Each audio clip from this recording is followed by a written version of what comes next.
Good evening, ladies and gentlemen. My name is Lamar Barrett, the creator of the podcast and docu-series Unmasked.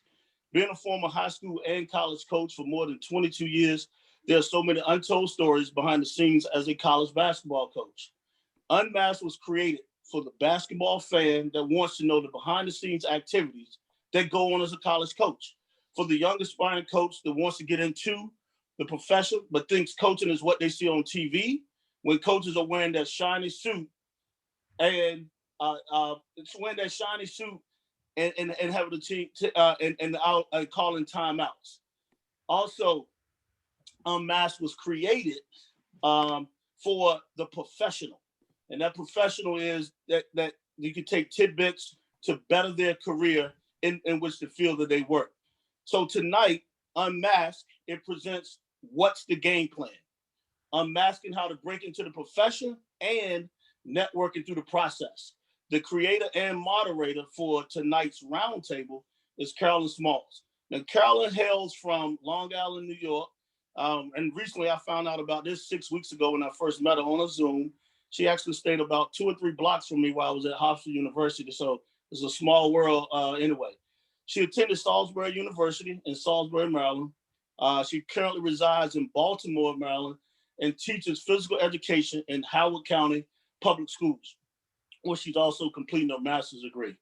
She's also coaching AAU basketball with the Maryland-based team, and she's an aspiring women's basketball college coach. Ladies and gentlemen, I want to present to you your host for tonight, your moderator, Carolyn Smalls. Well, Lamar, thank you so much for that introduction. I just want to say thank you to everybody for being on. This is the first, like Lamar said, this is the first What's the Game Plan? I especially want to thank our 4 coaches that are going to be on tonight. Coach Pierce, Coach Laforce, Coach King, Coach Azale. Thank you so much. I just kind of want to go over, give a little bit of background into this. Like Lamar said, my name is Carolyn Smalls, and I want to tell you why I wanted to start What's the Game Plan. As an aspiring women's college coach, I never played college basketball. So in the recent months, I've been connecting with a lot of coaches, but most of them, I would say 99% of them have been on the men's side. And I want to coach on the women's side. So I wanted to create and kind of form a space where I could connect and pick as many female coaches' brains that I could. Coming from someone who's young, who doesn't have that kind of connection to the college game, just certain questions that necessarily aren't as, they won't translate over to the men's world because I am asking kind of the wrong people. They're not in the same exact setting. While it is the same sport, it kind of is a little bit different. So I do have a few questions for our 4 coaches.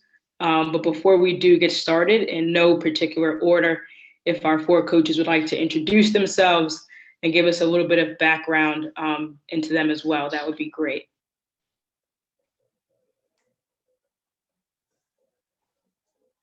I'll go ahead and start. My name is Daniel Laforce. I am a former women's basketball coach. I've coached women's basketball for 23 years.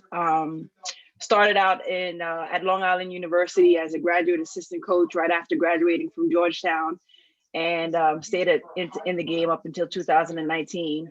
I was an assistant at Long Island University, an assistant at St. John's University. I got my first head coaching experience at the University of New Haven, which is a Division II school in Connecticut. And from there, I went on to be the head coach at Northeastern University, and then the University of Rhode Island, which was my last stint.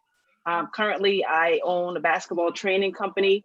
After leaving college basketball and having basketball be part of my pedigree for so long, it was hard to put the whistle down and turn off the coaching voice. So I transitioned to training beginners, intermediate, and professional athletes, and really teaching them what it takes to be competitive at the next level, whether that's going into high school, whether that's going into college, or playing in the league professionally. I think it's very important for them to understand the fundamentals that's needed, the work ethic that's needed, and just understanding the IQ of the game. I think so many, me being a college coach, I recruited a lot of athletes that had lacked in so many areas, and it made my job tougher because I was constantly trying to teach the fundamentals and break the game down, which is something I didn't think they were exposed to at the lower levels. So my passion for going into basketball training is to make somebody else's life easier in coaching these young athletes and really preparing them with a better work ethic, a better knowledge of the game, and frankly, better passion to play the game because it's hard work. And I don't think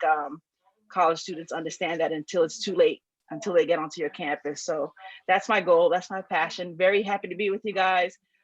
Very familiar faces that I haven't seen in a long time. Denise, Jada, and Coach Ezell.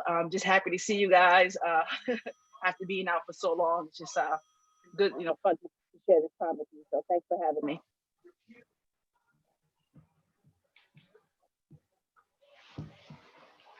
All right, I'll go. I'm Brittany Zell. I'm the head women's basketball coach at East Tennessee State University. I've been coaching in the collegiate level for 21 years. I was a two-sport athlete at the University of Alabama, where I graduated with a degree in business. I was a graduate assistant at the University of Nebraska, where I got my master's and worked for Jeff Walls, the head coach at the University of Louisville, and Michelle Clark-Hurd, the head coach at the University of Cincinnati. So really fortunate there. Went back to my alma mater as a recruiting coordinator when I was 23. Spent 5 years as an assistant at the University of Alabama. Got my first head coaching job at the junior college ranks. Some of my older coaches on here will remember Okaloosa Walton. That's where I was. It is now Northwest Florida. Left there, coached at the University of Montevallo, which is Division II in Alabama. Left there and became the head coach at Belmont University in Nashville, and then was lured away to Johnson City, Tennessee, and have been here for 7 years. I'm currently in year 8. And while I was here, I earned my doctorate in global sport leadership. So that's why everybody on the call is giving me a hard time about doctor. Do not call me that. I only did it so my brothers had to write it on my Christmas cards. I don't use it very often. My why, guys, is people that are on this screen. Is that I think that we were put on this earth to make one another's lives easier and to help one another. My belief about college basketball is that these young women are learning how to live by being taught how to play. And that's our philosophy with what we do. Our mantra at ETSU is to be blue collar and set the gold standard, paying homage to our school colors, and trying to make sure that these kids understand that everything we do is about competition, but you can compete in a way that is honorable, you can compete in a way that uplifts, and you can compete in a way that win or lose, you are taking lessons into the rest of your life. So I am honored to be here. Coach Barrett, thank you for the invitation. Please thank Coach Huff for recommending me. I am out of my league with everybody else on this panel, so I will shut up and let someone else talk now. Thanks, guys.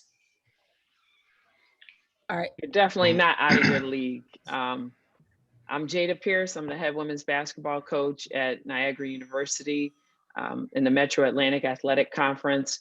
I got to know Coach Barrett through a call we do weekly, 12 inches over. And it's kind of almost like a fraternity and a sorority of coaches. So we've gotten to know each other pretty well, although we've never met in person. So I'm thankful that he asked me to be a part of this call today. Dania, it's great to see you. It's definitely been a long time. And Brittany, the same thing as well. Denise King is like my little sister. I can't even say just in basketball, but like in life as well. So we've known each other now well over 10 to 12 years. So I'm thankful to be on this call tonight. Like I said, I've been coaching for about 23 years. I can't even believe it, because when I say it, I think I just graduated, from college. I played at Westchester University, which is a Division II school outside of Philadelphia, which is where I grew up and learned to play basketball on the main streets in North Philly. So what I wanted to teach people when I got into coaching was what my coaches taught me. I started kind of late in junior high with playing basketball. So some people have been playing since they were 5 years old. I didn't start playing until junior high. I had a great coach in junior high, another great coach in high school at Central High School in Philly, and then went on to play college ball for a Hall of Fame coach in Deirdre Kane. And I learned a lot from her, and she taught us lessons of life through basketball. So that was kind of my why with getting into coaching and wanting to give back and do the things that she did for us, as well as Ivor Stern and Vince Parzial, the coaches I had in junior high and high school. So I've been very fortunate to work at a lot of different universities, and I don't know if we have time to list all of them that I've been at. That's kind of like a running joke, but I have been here at Niagara for 6 years, which is great. And it's nice to have some, stability and, kind of get my feet kind of grounded here and setting a foundation and a culture here that we're trying to turn around, a program into a winning program. But I started out at St. Michael's College in Burlington, Vermont. I was there for a few years and then went on to the University of Delaware and worked there for a couple of years and was able to win an America East Championship at that time, which was great. Went back to Division II at UMass Lowell, which is where Denise King is now, and they're Division I, but they were Division II when I worked there. And then I had my first head coaching job at 30 years old at Cheney University. So for the HBCU folks on the call, definitely understand that life. And, it was a great experience, but I realized I was way over my head at that point, and I needed to go back and learn more. So I went back to being an assistant coach at Division I, in which I went to Marist College and worked under Brian Georges, was very fortunate there. Then went on to UMass, big UMass, UMass Amherst, and then went on to work at Mount St. Mary's in Maryland, then Army. And then my last stop as an assistant was at St. Joe's in Philly. So I got to go back home, which was really nice before I was able to, was blessed and fortunate enough to get this opportunity here at Niagara. But just like everybody on the call here, we care about this game. We want to teach young women, what it's all about, teaching life lessons, as well as even high school coaches. We have high school coaches here locally that want to meet and do Zooms. All about it, whatever I can do to give back, to the game, because there were people that gave so much and poured so much into me. It's the least I could do. So I want to thank you, Coach Smalls, for having me on, and Coach Barrett as well. And I'm going to stop now because my resume was way too long. So I'm going to let Coach King talk. I don't speak as eloquently as the other 3 women that went before me. So all these Zooms are just about learning and growing and getting better. So my name is Denise King. A lot of people call me DK. That's fine. I am originally from Catonsville, Maryland, which is a suburb of Baltimore. So for all of you guys that are from home, when I say I'm from Baltimore, everybody's like, oh, everybody's up in arms. You're not really from, but it is what it is. Wound up playing at Seton Keogh High School, which was the best high school in Baltimore. Thank you very much. Contrary to what people believe. Yeah, Jada, I'm talking my smack right now. But went on to play ball at University of Rhode Island, had a pretty successful career there.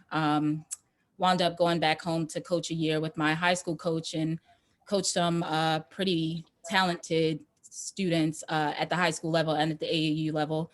Then my assistant coach called me back up to URI and asked me to come. So it was a huge blessing to be able to go back to my alma mater, where I helped build a program and kind of try to continue and lay some foundation and some tracks. Been coaching for 17 years now, so let me backtrack. My mind's not as sharp as it used to be. But then I wound up going to Mount St. Mary's. I got a chance to come back home and be around family, which was amazing to me. My parents got to see me coach, which was awesome. Got to watch my nieces grow up and play basketball a little bit. So that was exciting. Then I got pulled away again and wound up at Hofstra University, where I met Coach Barrett and was fortunate enough to work with him while he was on the men's side. So I've been fortunate enough at all my pit stops to meet some really good people, and LB was one of those as well. Was also fortunate enough to work with Jada at Mount St. Mary's. So that's how our connection began. And then after a 4-year stint at Mount St. Mary's, I went to Hofstra University for 5 years. And then most recently decided to make the jump and go to UMass Lowell, where I am now working for my boss, who actually gave me my start in the business. So I kind of came full circle. Pretty excited about that. We share the same beliefs and the same values and the same why of why we got involved in coaching women's basketball. And that's just to be role models for these young women that are coming up and try to teach them life lessons that they're going to need in order to be successful once they leave college. So I just love seeing the progression from when they come in, or as you talk to them from sophomore, junior year in high school to, that freshman year of college where they might be a little whiny and a little bratty, and then you see the progression and they grow. And then they get to their senior year and you just see how they develop and grow, and how some may be ready for the next level once they graduate and some might need a little bit more tweaking. But that's the part that I love about it the most. My mother was a teacher as well, so I think that that's where I get it from just kind of seeing her work with her students on a daily basis. She taught phys ed in middle school, so props to Phyllis King for all of that. And just super fortunate and super thankful. Coach Smalls, thank you so much. LB, thanks for having me on. It's exciting to learn from the other three women that are on this call. And I'm just excited to kind of share any knowledge and share any wealth to help anybody that needs it. So thank you very much. Great. Well, thank you to our four coaches for a very, very, very good introduction and letting us get to know you. I feel like I've learned so much already, and I haven't even asked a question yet. But for the first question I have is, what is something that you believe set you apart from other coaches early in your career? It could have been things that you did prior to landing in college coaching, or what you did when you were coaching high school, or things like that. But what is something that you believe you did that sets you apart from other coaches that were your peers at that time? I can answer part of that question. How's everyone doing? Can you hear me? Yes. Oh, I got my first break working with Coach Traco McMillan. She played at University of South Carolina. I went to school with y'all call him LB, Lamar Barrett. We call him Smooth. So I went to school with Smooth. One thing I'll say as when I was a young coach, I was doing a lot of training. Young coaches, if you're out there, how I got my start, she got a head coaching job, and I didn't know that she was paying attention to me when I was doing my workouts.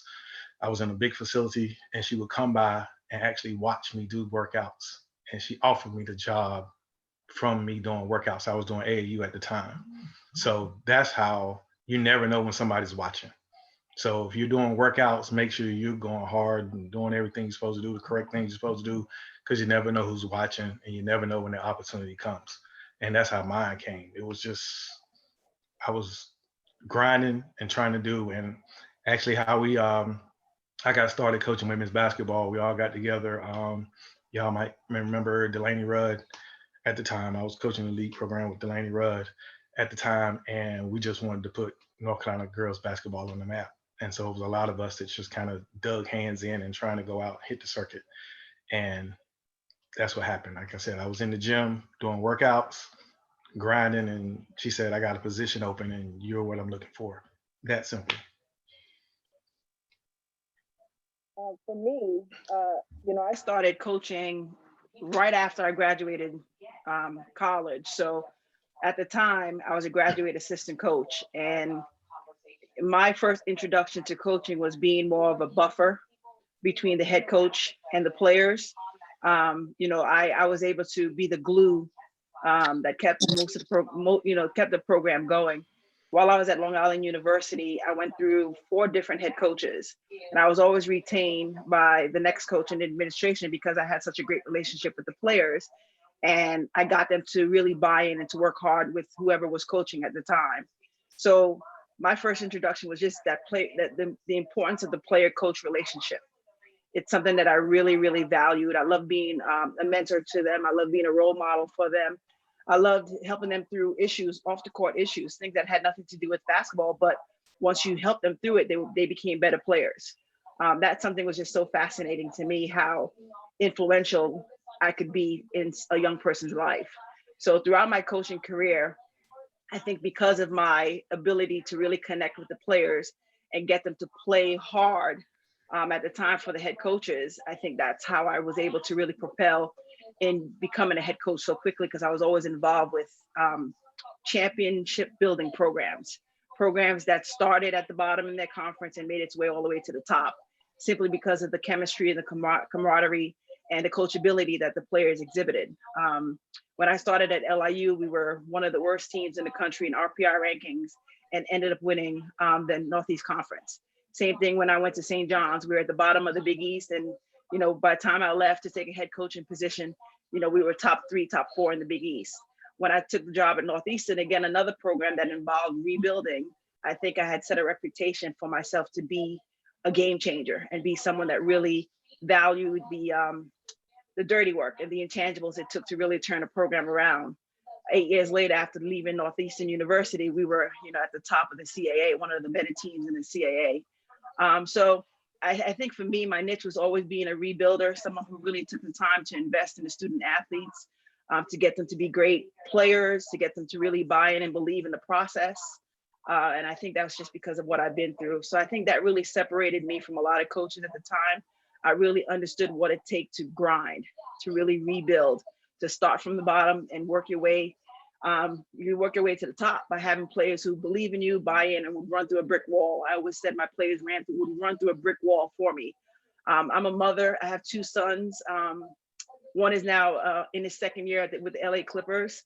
And my youngest is a junior at Pace University, obviously both athletes. So I was able to bring family, make sure family was first, and really treated my players like they were people, you know, and family was more important sometimes in basketball.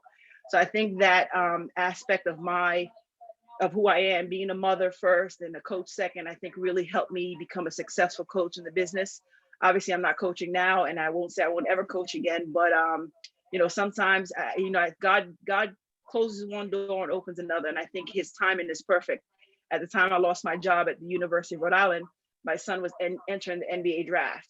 And I had a chance to really pour into him for once in a long time and really be there with him through the draft process and travel with him to all the teams and really make sure his mind was right, in expecting what he was going through at the time. So, you know, I credit the Lord for having me stop coaching at the time that I did, was because I think he thought my son needed me more so than anyone else. And after pouring my heart and soul into so many other children, I think it was time for me to do that for my son. So I was grateful for that experience, and hopefully I'll coach again. I love the experience. I loved going to work every day and interacting with the players and just being influential in their lives in whatever way I can. So that's I think what separated me from other coaches at the time. That's tough to follow. I'm going to jump on that. I can't compete with a son in the NBA. Okay, you were setting me up for failure, coach. I think what set me apart was my ability to comprehend all the different levels of communication. Being able to communicate with media, with administrators, with coaches, with recruits, with players. I think that was kind of my niche. I was a connector, and connecting through, you know, various channels of communication. It really didn't matter to me walking into a room, whether it was Power 5 coaches, high school coaches, it really didn't matter to me. We all kind of had the same aspirations and were inspired by the same things, and that was these kids. So my ability to comprehend how to communicate to get across our vision or whomever's vision I was working for, or be it the vision or the, you know, the goals of the university that I was working for, being able to communicate that concisely and clearly, I think was what really kind of separated me early on when I started out in this at 23. So I would be of encouragement to anybody: learn to communicate, learn to speak in sound bites, learn to listen much more than you talk. And definitely when you're listening to people on these panels like Coach Laforce, take notes. This is my tool of choice. I take notes and write everything down that people are going to be saying. So Coach, thanks for sharing your part. You're going to get a note from me about it because I want to pick your brain on a couple things. Yeah, be a communicator. I think that's what definitely separated me. I think in the beginning for me, when I first started, honestly, minus my youth, because I just graduated and I just played there. I was at my alma mater and I was also playing for somebody that knew me. I was a point guard. He coached me as a point guard. So I think he understood and knew that I knew what he would be looking for in a player. I would have his back in terms of being able to get his vision and point across, just like the two coaches spoke before about. I think honestly what sets me apart now, minus my youth in the beginning and being able to connect, I actually coached some of my teammates my first year in college coaching, was presented a tricky situation in and of itself, you know, when they're trying to pull me to go to parties and I'm like, I can't. And they're like, just put on a hat. And I'm like, no, because I love my job and my benefits. So I'm going to take my behind back to my apartment and I'm going to kick it there and I'll see y'all at practice tomorrow. But I am probably one of the realest people that you'll ever meet. Probably sometimes to a fault, but I share a lot of my experiences, good, bad, or indifferent. And I'm an open book, but I also listen a lot. So just in terms of me giving up some of myself to the players that I coach, and because I'm so upfront and so honest about it, I feel like we've built those connections as to where they feel like they can come and they can talk to me as well. And I'm a straight shooter, so I'm gonna give it to you straight. If you're not going hard, or you're not working hard, or you're slacking, off the court, or there's some things that you need to get better at or sharpen up, like, I'm going to tell you, I'm not going to tiptoe around it. And at the end of the day, I think that is what our players, or my players that I've coached from my different stops, I think that's what they appreciate the most about me. So I think that kind of sets me apart from other people, besides in the beginning, just my youth and being able to connect to the students that I was first teaching.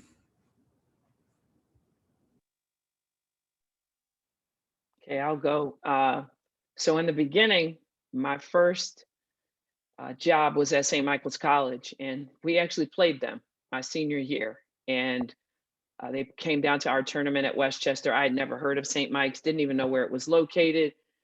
Coach tells us this is who we're playing. I'm like, who are these people? They were 0 and whatever at the time, but she was trying to tell us, they were still a decent team. And I was a captain at the time. On my team, I was a co-captain. So fast forward to you graduating, I want to get into coaching. I had already expressed to my coach before my senior year that I wanted to do what she was doing. So at the end of the season, at the end of the year, a job came open at St. Mike's. And I said, Coach, do you mind, giving a call over for me just to find out what they're looking for and, in this second assistant spot. So the coach actually remembered who I was. So I'm thinking about what Coach Reggie said, that everybody's always watching you. You're always on an interview. And we try to tell our players that, because you never know who's watching. So she said, absolutely, I remember who you are. I love the way you carried yourself with your team, leading your team. And I think you would be a great role model for our players up here, and offered me the job almost on the spot. It kind of freaked me out. I was like, wait, I gotta go home. I gotta talk to my pastor. I gotta talk to my parents. I don't know what to do, because it was 7 hours away from home. And I literally went 40 minutes down the road to go to college. So it was a great experience for me, going up there in a whole new world. I'm a city girl. Yes, I went to school kind of in the suburbs, but going to Vermont, which is not very diverse, in Burlington, and having that experience was unbelievable. And what I found was that, I'm quietly working and doing what I'm supposed to do, but people are watching. So then that led to University of Delaware calling and saying, hey, we heard some good things about you. My college coach, I need to thank her and probably give her a little bit of money. She was my agent early on. I think she should get a cut right now. But she helped me with the first few jobs that I was able to get. And it was just one of those things where, wherever God kind of wanted me to be, it was like the right people calling at the right time. And there were jobs that I turned down, but I think people just recognize hard work and grinding and just being loyal and committed to whatever program I was with, and not looking for the next thing.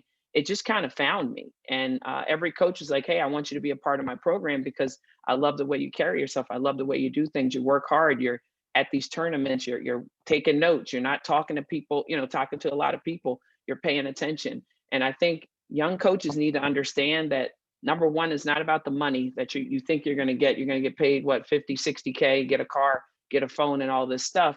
Because I'm pretty sure Coach Brittany and Dania can tell you how much we got paid back then. It wasn't a lot. You guys would cringe at the amount of money that some of us made in our first jobs. So I think it was just one of those things where you wanted an opportunity and you were thankful to be where you were. And like I said, God blessed me with different people that spotted what I was doing and said, hey, we'd love to have you here. So I do think that, you're always on an interview. And like John Wooden said, when opportunity knocks, it's too late to prepare at that point. So you've got to be preparing where you are for that next opportunity. My second question kind of piggybacks off of a common theme in those 4 answers about, connection and just knowing people. My second question is, what do you believe is key in networking or relationship building, we're keeping in contact with people. It's a little easier now, not easier, but a little easier now during a pandemic. Everyone's a lot on Zooms and things like that. But day to day, how do you or week to week, how do you maintain those relationships with people when things get hectic and you're in season and things like that? How do you make sure that you're staying in contact with people and it's a genuine relationship? It's not fake or anything of that nature.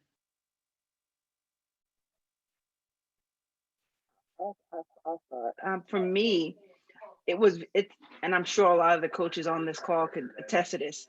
During the season, it's very difficult to maintain relationships with other coaches.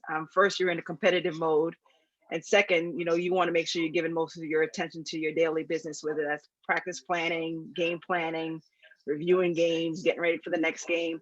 There's a little time for that sort of reaching out. And, we're guilty for not doing it. I think people think we should do it a lot more, but you just get in a grind. You get in your little, rut where you're just trying to go game by game, and make sure you're there for everybody within the program. I think for me, the time that I was able to really connect and network and talk about a lot of issues that I was going through, even through my own season, was during recruiting events and even at the Final Four. Those are what the opportunities that we got the chance to see each other in a non-competitive environment, and you're sitting next to someone, you're having a conversation, you're sharing, ideas, you're sharing different things that are happening. For me, I did that. It was easy for me to have those conversations at that time because it was just so difficult during the season. And after the season, you just want to vent. You want to really, find someone that you can say, girl, guess what happened to me this season? Or, and you're supposed to be watching the games and recruiting, but it's very hard to not conversate with the people around you because you know what they are going through and they know what you're going through. So it's easy to connect during those times. And obviously at the Final Four, that's when you really, really get an opportunity to see everyone, congratulate those that did well, really spend time getting to know people and really making connections and lifelong friendships. I don't know about the other coaches on this call, but for me, I had a small group of friends that I would really, when I needed to make that call during the season, I counted on to pick up the phone and really give me some good advice as to what was going on. Maybe about 5 coaches that I could really say were there for me when I needed them to be there for me. And I think all the coaches could say that you have a network. You have a network of friends and people that know exactly what you're going through, willing to give you advice, willing to be there for you. But, once you start the season and you start playing games, it's very, very difficult to maintain those connections and really reach out outside of your program. But I would highly recommend you having a small network of friends that you could always reach out to when you need advice.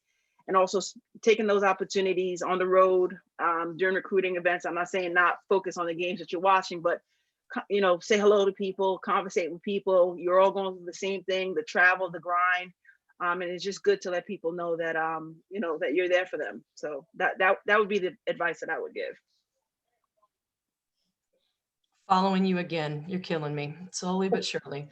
I think Coach Smalls, what would help your audience, thinking about wanting to build a network and moving to the level that, we've been so fortunate to serve at, how do you reach out during season? Keep track of scores. As soon as I jumped on this call, Jada said, hey, congratulations on the win. Keep track of scores. Write a note to a head coach, to an assistant coach. Hey, saw the game, loved your 1-4 high set, would love to pick your brain about your screen defense. Pay attention to little things. I get emails and notes pretty regularly, and I respond to all of them, and I keep them, and have been really pleasantly surprised with some of the dialogue that has come about from that. As Coach just mentioned, keep your circle small. My circle is so small, it's almost a period. It's not even a circle. It's just a dot.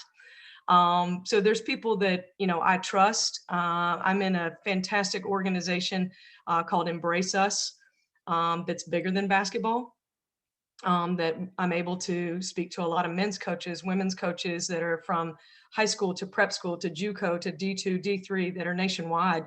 And that's important to me. I reached out to Jada. Coach Pierce actually helped me hire one of my assistant coaches this year. You go to people that have had success, not just wins and losses, but success as a person. and success leaves clues. Pay attention to that person's path. Pay attention to the way that they've built their program, to the programs that they've chosen to work for, to the people they are loyal to. And then don't be afraid to reach out. You'll be surprised at how receptive coaches are. I mean, just this panel alone, I would venture a guess that everybody on this panel would respond if they were reached out to, especially Coach King, because she said she's the realest one on here. So I'm going to reach out. We're going to find out real quick. But don't be afraid to write a note. I am the thank you card writingest person probably that you've met. I think that that's a small way to connect. If you stop your day and send an email, you stop your day and write a message, the recipient of that message recognizes that you made some sacrifices to connect. And that goes a long way. So that would be my recommendation to the young coaches or the aspiring coaches on here that would like to network up. I think that's a great way. I think you made a great point about the score checking. So that's my way to kind of know how my people are doing. And, you know, I have certain teams that are highlighted on my app, on the ESPN app, on the Score mobile app. So, you know, I know how they're doing. And if they have a tough loss, it's like you send that text like, hey, keep fighting a good fight. Saw your score, you know, let me know if you need anything. And, you know, a text goes a long way too. I used to be the thank you card person. And then I thought I got so busy that it's hard for me to write a note now, but a text message is something very easy and simple to do. And when I get a text out of the blue from somebody or an email, like, you know, Coach Brittany was saying, it means so much to me. You know, I had a couple people text, you know, Friday night, we hadn't played in forever. And we played Marist and we went into, you know, overtime with one of the top teams in the league. And I heard from a lot of people, I had about 40 text messages after the game and we lost in overtime. And just having people reach out and say, hey, got a chance to watch the game, really like your team, really like what you're doing. Those types of things go a really long way. And you got to be genuine. I think that's one thing that people know about me, that I'm not fake. I'm definitely North Philly through and through. You know, I got that grit, I got that toughness, but I also have that side to me that's very genuine, and I'm going to care about the next person. You know, I know Dania is not coaching in college anymore, but actually you crossed my mind the other day and I meant to text you, Dania, and I'm sorry I didn't, but I was thinking about you the other day. So those are the types of things that, you know, I think go a long way and that are important. And DK and I, we literally talk every single day. She's in my circle of people. We have group texts that we're involved with a couple of others. And, you know, those people mean the world to me.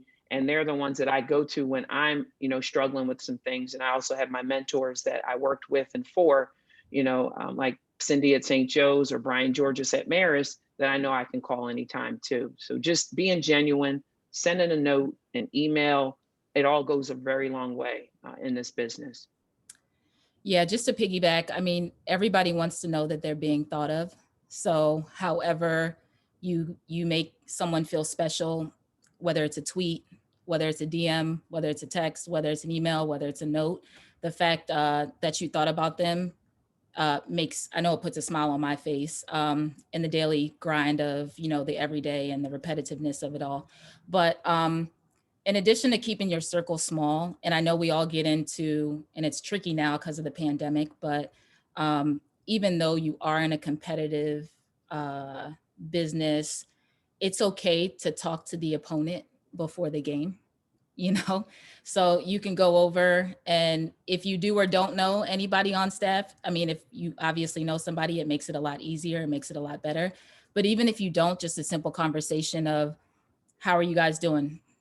How's everybody hanging in? Saw such and such got hurt. Like, how's she doing? Heard this about this person. How are they coping? You know, if there's anything that you guys ever need in that sense of just support, like, just let us know. Not to a point where like we gonna lose, but you know, like, just have that dialogue and have that conversation, you know, with them, to let them know that you're human too. You know, because everybody at the end of the day is going through the same thing. We all want to win. We all want to be competitive, and we all want what's best for our kids. So in turn, I just think that it's super important that as coaches, we look out for each other as well.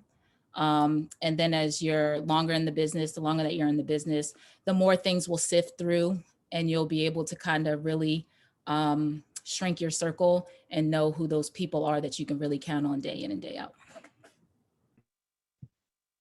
Wow, yeah, those are some very great answers. And some things I didn't even, I wouldn't have even thought of. So thank you for that. My next one was, how did you find or develop your coaching voice or style? How did you kind of find or develop, or if, I'm naturally more of a quiet and shy person. So as a teacher, I've had to overcome that. So what are some things that maybe you've had to do or discover about yourself in order to develop your coaching style or things like that? I'm gonna let you go first. Now you setting me up for failure, making me go first. Unbelievable. Look, I think I'm the only point guard in this group. And the fact that I'm the only Southerner in this group, I see what's happening here. I see what's happening here. Yeah, I'll go first. I'm ever evolving. I find myself to be changing constantly, not away from my core values, but my coaching philosophy changes from time to time. It does. Not, like I said, not getting away from my core values. I believe in accountability, responsibility, dependability. I believe in outworking people. I don't believe anybody's ever drowned in sweat, those kind of things. But I think that if you're not willing to adapt and you're not willing to change, then your philosophy is going to become obsolete and you're going to be looking for a job. People want to know that their leader is a learner. And that's how I view myself. I am a continual learner. I'm a little bit different from you, Coach Smalls. I am type A++ personality. I don't get stage fright, and it doesn't bother me to speak in front of a lot of people. And with that comes, I'm not shy about asking questions. And I have no problem telling everybody on this call, I don't know all the things that I don't know. And somebody on here has a tidbit of information that can help me win a ball game. So don't be afraid to share it, because I promise you, I'm not afraid to use it. Creative license, I would call it. You're not stealing people's ideas. It is creative license in coaching. You take things and you make them your own. It's like any good recipe. You keep adding to it or taking away and find what fits you and what's right for you. So, yeah, I just think I'm a learner, and every time I learn, I try to teach and try to share. But you never want to get away from your core values, and the main thing that we talk about with ours are those abilities that I mentioned earlier: dependability, accountability, responsibility. And then with my staff, I have an all-female staff, and what we tell them is, if we want these young ladies to be a woman, they better see a woman. And if I have a male on my staff, then I expect you to be the kind of man that these women can trust, they can rely on, and that they understand that you are exemplifying the best of the men out there.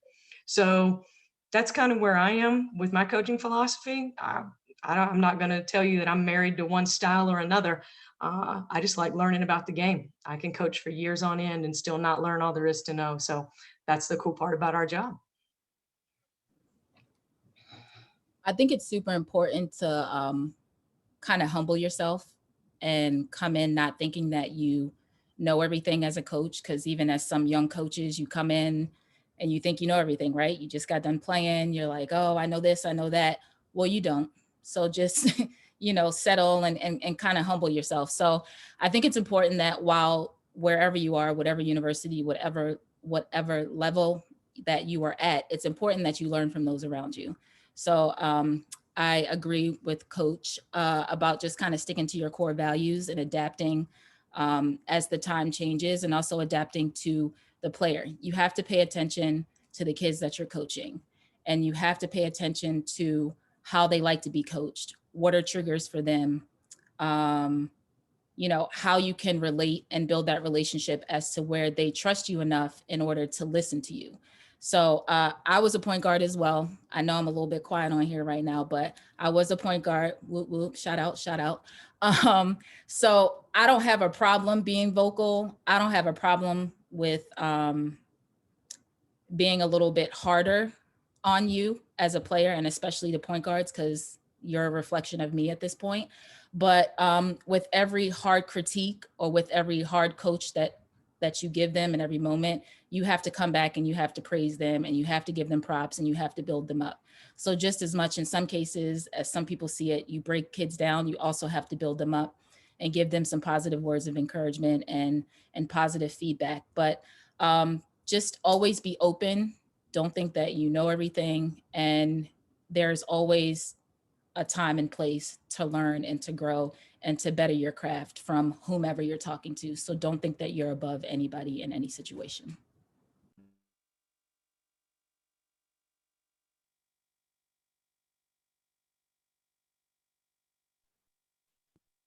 Go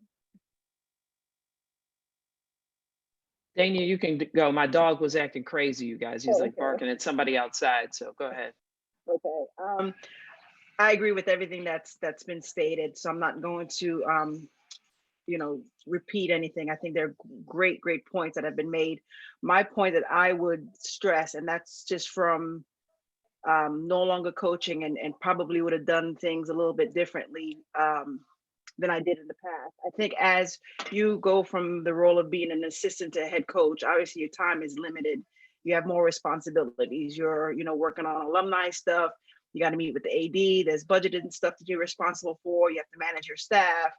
You also got to prepare your team. You got to, there's just so much more that you are involved with as a head coach. And one thing that I think should be as equally important is spending one-on-one time with your players. I think, as you become a head coach, you have less time. So that's something you would delegate to your assistant coaches. But it's something as a head coach, you really need to pay particular attention to and make sure you value that one-on-one time with your players. And, that can be in one-on-one meetings, periodically, workouts, individual workouts, team workouts. You're coaching your team, you're, communicating with everybody, you're yelling at everybody, you're constructing everybody, and the ones who need it most fall through the cracks. And those are the ones who tend to be, the ones you rely on down the stretch. So I would, just say that one of my philosophy is, and something I probably will do a better job of, is just making sure that I spend individual time with my players.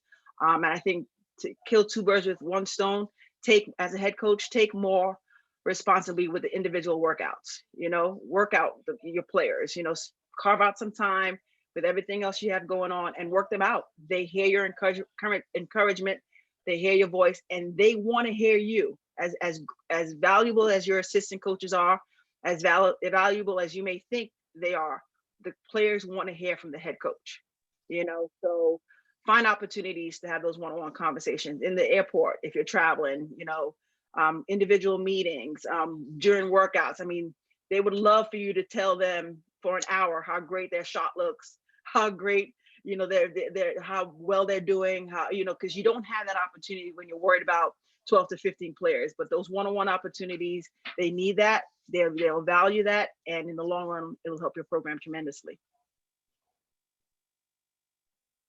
I think you guys covered everything. And I would definitely echo what Dania just said. I do try to do one-on-one meetings with my players once a month. This pandemic it's been a little weird because for us, we've been paused. And when that happens, it's like, there's so many other things that kind of go on your plate. So it's like, oh man, I'm trying to meet with, the players one-on-one. And it's kind of hard almost even to squeeze in with the Zooms. We're doing the team Zooms and you're doing a lot with the team.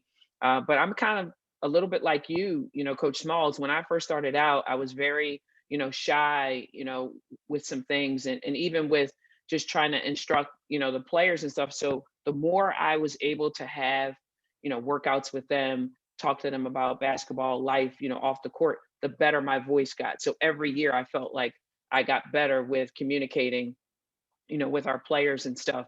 And my voice became stronger and I became more confident in what I was sharing with them, the knowledge that I was sharing with them, whether it was basketball, whether it was life.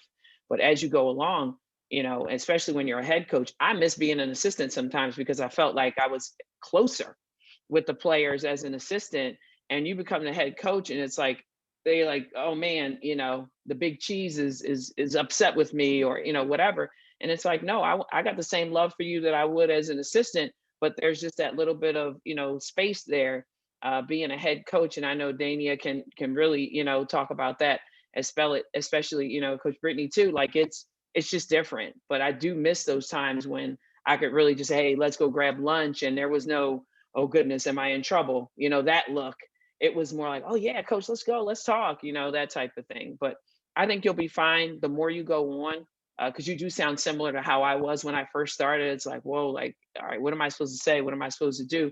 But you seem like you'd be a natural. You'll figure it out. You'll build those relationships with those young ladies, and they're just gonna love it, and they're gonna love you, and you're gonna become more confident every day. Every day that goes by, you're gonna become more confident. Well, thank you. I appreciate that. To kind of piggyback off of just being a new coach, what do you think are some mistakes maybe you made or that you see other young coaches making? Pretty wide open question. It can be interacting with players or just what are some things that you think that young coaches or new coaches kind of overlook or common mistakes that are made? Maybe it's an outlook or anything like that. Like Coach King was saying, you know, humble yourself, sit down, be humble. Anything like along those lines would be great.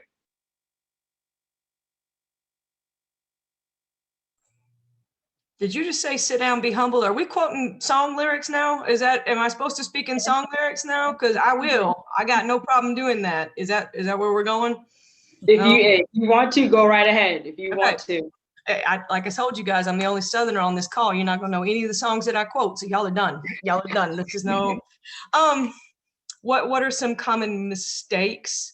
I think one of the things that I would tell an up and coming coach is don't be above doing anything to help the program. I sweep the floor as the head coach. I don't mind doing it. I want to see an assistant run over and grab the mop and do it. Not having to be asked. Do things before you're asked to do them. I guess the best phrase that I can give you as a up and coming coach, and I'll just leave it because it can go a bunch of different ways. Be a work taker, not a work maker. Take work. Don't make work for your boss. Take work off their plate. Take work off your colleagues' plate, and really invest your time in something worthwhile. So take work. Don't make work. I'm stealing that. You can have it. You can have it's not a song lyric, but you can have it. Sit down. Be humble. Sit down. There we go. Got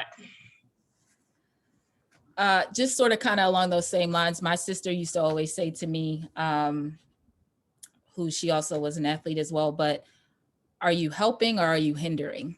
So it's just kind of along the same lines. If you're going to come with any suggestions and things of that nature of how you feel like things should be done, make sure you have, if you're going to complain or say things about how you don't like things, how things are going, make sure that you have some suggestions. So don't come to the table and say, well, I don't like X, Y, and Z. And then your boss goes, okay, so what do you think? And then you're like,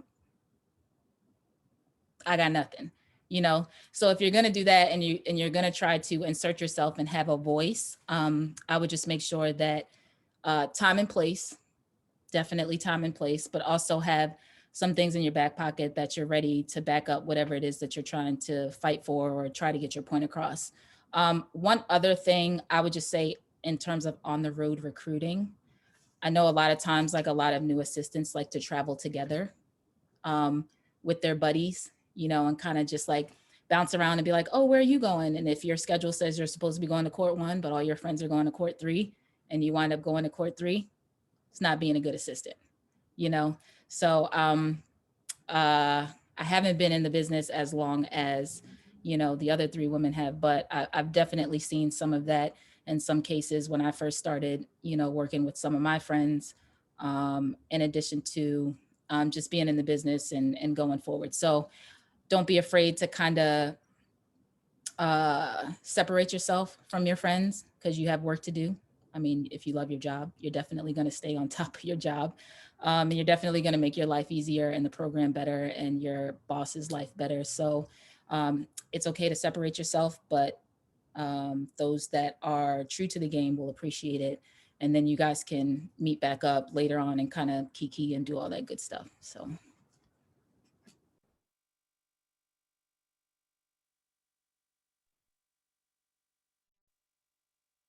for me, one thing, I mean, you know, what everyone said was great, but one thing that really people took notice of is, as an assistant, if you're moving around too quickly, like you're 1 year here, 1 year here, 2 years there, like you haven't really invested enough time in one place with one program with one head coach to really invest your skills and you know, really absorb the level that you're at and what's going on within the program and learn. I think you're doing yourself a disservice. And I just attribute it to more money, more money, more money. Like you want to get up that ladder because obviously you're going to make more money. When I first started coaching, I was making $25,000 a year, you know, and at the time, I mean, I had my son. So it was never, the movement for me was never about money, but I think because more and more money are, I might be overstating this, but I think assistants are being paid a lot more now than they were when I first started coaching in 1996. I think young coaches tend to really chase the money and not necessarily the opportunity to be present in the place that they are and really work with the head coaches and the players to really make a difference and a change.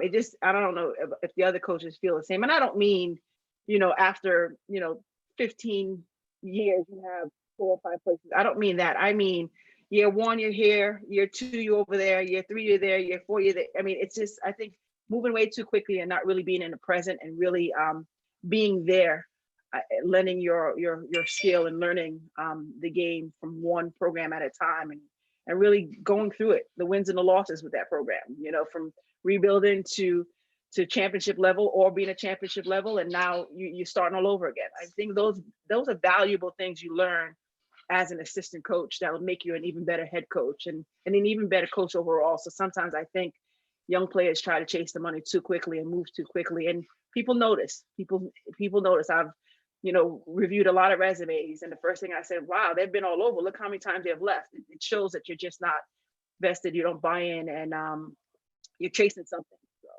that would be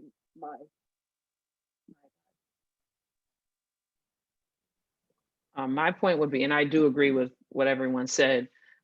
Danny, I was not chasing the money, just so you know, when I moved and took the positions I knew you I were gonna did. say that. That's why I cleaned it up and said, well, Yep. all the years. Honestly, because those people called in, they were people I wanted to learn from. So, because I turned down more jobs than I actually had as an assistant. So, but it is about the people that you want to work with and, you know, have that commitment with and learn from them. And I learned from every place that I went to. What I will say is, as a young coach, you are not a player anymore. And I think sometimes young coaches can get wrapped up in how their players feel and not carrying out the vision and the mission of their head coach. And that there's a fine line. And yes, you're there to listen to them. You are the go-between. You're kind of that conduit, and you're still supposed to carry out the mission, you know, of your head coach. And even when that player is upset and they're calling coach, oh, I can't believe he or she did this and da da da da. You can't be like, yeah, I hear you. You got to really help them understand where your head coach is coming from. And I think that's one thing that young coaches really get wrapped up in. It's almost like they get back in player mode, and it's like, no, you're not a player.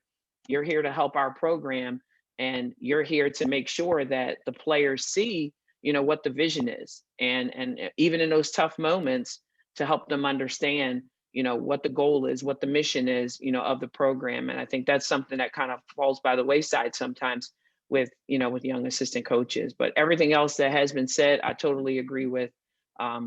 You know, that Dania said, that Brittany said, and that DK said. But I would be remiss without missing that one point, that, you know, you're not a player anymore, and you really have to make sure that you're carrying out that mission, you know, of your head coach.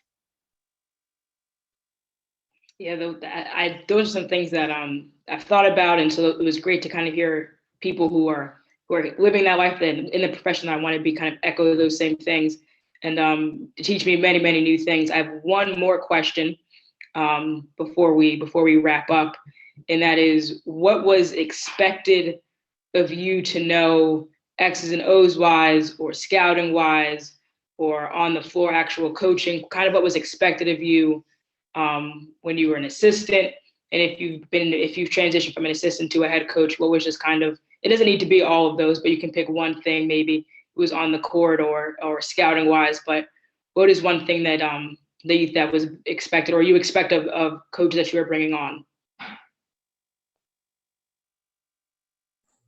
You go first, DK. Let's see, what was expected of me to know? I wouldn't necessarily say when I first started coaching that there were certain expectations on me, just mostly because I played for my boss. So he kind of knew the type of worker I was going to be. He knew my knowledge for the game. I was a point guard. He taught me a lot of things as well. Tom Garrick, great guy, family, great player, NBA, Rhodey alum, go Rhodey. It's my people, my fam. So just learning from him, I don't think he had any necessarily doubts about anything. And he knew that I was going to have his back. As I continue to progress and continue to move forward, I'm now an RC and do aspire to be a head coach one day. So I'm just always willing to learn.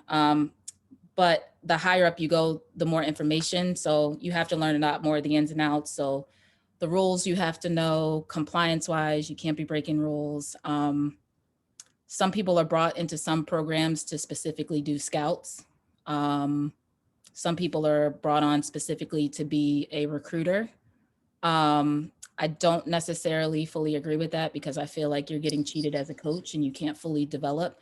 So I think expectation wise, just kind of being able to dabble in all of it, I would probably say you got to be able to do scouts. You got to be able to look at a screen and decipher what a team is doing defensively and offensively, and even think of ways as you move further up on how you can beat those said teams. You got to be able to recruit.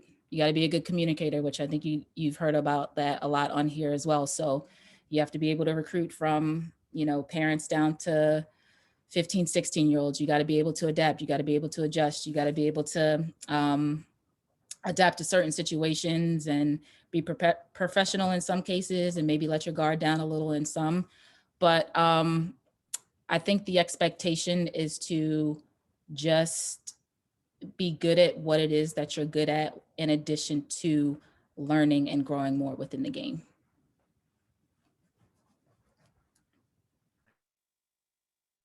JP. Okay, that's me. For me, I was brought up the old school way of you got to know player development, how to develop the players that you have in your program. You got to be able to recruit to get talent to your respective university, and you have to be able to do scouts. And I'm big on those three things. And, our assistant coaches have to be able to do them. I don't have just one person doing recruiting. I don't have just one person doing scouts, and I don't have one person that just does player development. So those three things are really important. And I learned that very young as an assistant coach. And, when I got to the Division I level, it was a little bit different than Division II. And that was where I could really see all of these things kind of come into play and what was needed. And that helped me, from then on, as far as making sure that I was on point with scouts. I knew what was going on when it was my turn to present and all that, going out and recruiting, grinding and getting, the best players that we could get. And then just, developing the ones that we had, getting those workouts in with them. So those were three big things that, I still carry with me. And if someone is not good at all of those things, I know that I want to help them develop into being good at those things when they leave, my respective university that I'm working at now. And like Brittany said, she has one of my former assistants working for her right now. And I gave Liberty a lot of responsibilities here. And I think that she's doing a pretty good job for her right now. So I think that's important. And my job now as a head coach is to help people move on. So I like to ask people, what are you looking for? What do you want to get better with? And we work on those areas too.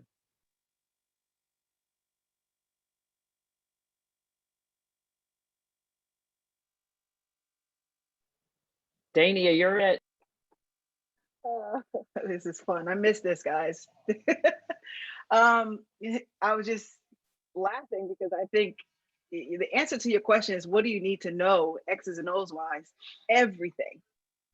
Everything. You need to know your players' tendencies. You need to know your opponent's tendencies. I wrote it down. You need to have your game plan A and your game plan B. You need to know, you know, special situations, out of bounds. I think coaching is a 24/7 job. It's not easy. It's not easy. And you know, you need to be able to watch your films. You need to be able to watch your opponent's films as a head coach. I mean, I think, you know, assistants may have the luxury of just focusing on one game at a time, but as a head coach, you're focusing on everything. And the more you know, the more you're going to be willing to adjust in the game time situation and to prepare your team. You know, I say the practice is like the classroom. That's where you have your lectures. That's where you learn. And game is your final exam. Whoever's most prepared for that final exam will come out as winners. So the more you can teach in your classroom setting during practice, the more you can really make sure they're prepared for what they're going to face, game plan A and B, you know, the better off you're going to be. But it takes, you know, as a head coach, you have to know it. You have to know it in order to be able to teach it. You have to know it in order to be able to express it to your players. If you don't know it, they're gonna sniff you out. You know, they're gonna sniff you out because they're very intelligent. So watch film. You know, be prepared to work 24/7. And you know, I'm saying this with, you know, as a mother of two kids, raising two kids while coaching. You know, it was tough, but if you want to be successful, you have to eat, sleep, and breathe X's and O's. And you know, you're facing different style of plays every time you play. You learn from that. Find a out of bounds or a special situation or a set that you like for every team that you play. Start building your playbook, because the one thing you're going to have when you become a head coach is your playbook. That's going to be your Bible. Everything's going to be in that. So start stealing from other people, putting your own things together that you like. Even if you're an assistant and you're scouting all different opponents, there must be something that somebody does that you think is great and that you could run when you have your own team. So start building your playbook. Start learning, obviously, and keeping, you know, being mindful of not only your scout but the other assistant scouts. You know, find some time to watch that game. So in the game, you can have a voice. You can add to what's happening during the game. I just think you have to be able to know everything about the game of basketball. X's and O's is obviously huge. And at times, as an assistant, as a head coach, it's not a large percentage of your job because you have to really focus on so many other things. But it's probably the most important, X's and O's, and being able to adjust and to teach and to have your team ace that final exam. Well, I can tie all three of those together because they all hit on things that I was sitting here jotting down. I made you go first, DK, because I needed to get my thoughts together. So that was strategy right there.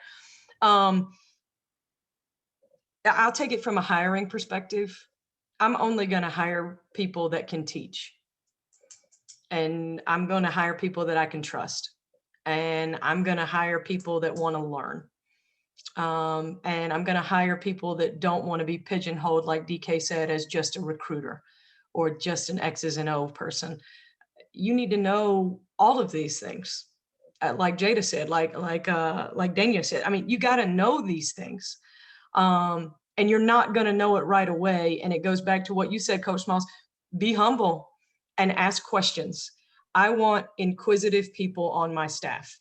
I want people to say, hey, coach, can I sit in that budget meeting with you? Because I really don't know much about it. Hey, coach, can I sit in on your compliance meeting? Hey, coach, can I go with you to meet that donor? Because I need to learn how to build those relationships.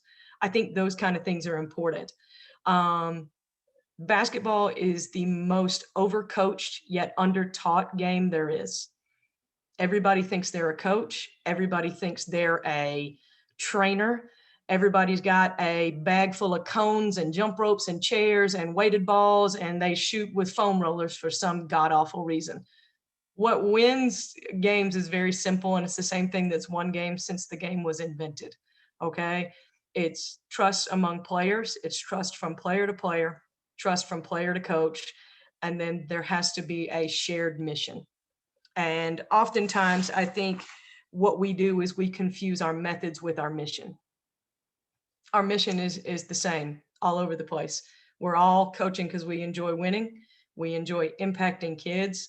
And I'm going to hire people that don't put their ego in the way of that mission.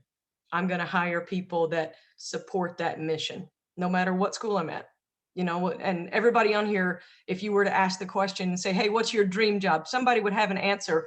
Well, let me let you in on a little bit of advice here, guys. I don't dream about work. If you're dreaming about work, you got some problems. I'm dreaming that I don't have to work. All right. Every job you have should be your dream job because somebody's unemployed looking for one. Every job you get is your dream job, and you need to work and make it like that. And make yourself so valuable, like JP said, and Coach King said, where's your value added? What are you adding to the mix? And I think that would be the angle that I would take if I were hiring somebody on this screen. You know, can you do a little bit of everything? Can I trust you? Are you loyal? Are you willing to learn? Are you humble? And then bottom line that supersedes all of it, I think all of us on the panel have kind of touched on it in weird ways. Are you a good person? Are you authentic? Are you a genuinely good person that cares about other people? Because if you're not, like Coach said, people see right through that. That's transparent realism. Everybody sees through that. So if you can't be a good person, you're definitely not going to be a good coach. And if you are a coach and you're a bad person, it's going to catch up with you. I promise. So be more concerned about who you are than what you do. But good question. That one was tough. I had to take notes on that. Well, thank you. I want to say a huge thank you to our four coaches here that were the first to be on What's the Game Plan. I really, really appreciate your time, your energy, and just your wisdom and your knowledge and your willingness to share. I learned a lot, and I can't wait to rewatch this and take some more notes and rewatch it again, take some more notes. But thank you again so much to the four of you, and to everyone else who's on here and watching. Thank you so much. And LB is gonna close us out. First of all, I'm gonna say great job to you, Carolyn. You did an awesome job. She kind of I've been mentoring her for about 6 weeks now. So you know, and we talked about what she can do. I think she did a tremendous job. I want to thank the coaches on the panel, like Daniel. I've been knowing you we worked together in 2005. You were at New Haven. Yeah. DK, we worked together. Jada, 74 sessions of 12 inches over, and Coach Azelle, I've been on Zooms with her. She's probably been the best speaker I've heard out of anyone over the last 9 months. So I want to thank you guys for being a part of this, especially being the first. And then for the individuals who are on, that came on tonight, reached out to just to get people on that are involved in women's athletics, who want to know a part of it. Some friends of mine who are coaching, who are always willing to learn. So I want to thank you guys as well for being on the first roundtable of What's the Game Plan, which is presented by Unmasked. And you know, we're going to continue this. I think it's something that is Carolyn's baby. I'm going to support her as much as I can. And I know she's going to stay in touch with you guys. And I just want to thank everyone for being a part of it. So, and I'm sure you'll get more text messages and emails from me later on. So thank you guys again. Thank you for having us. Thank you, guys. Bye, everybody. Thank you.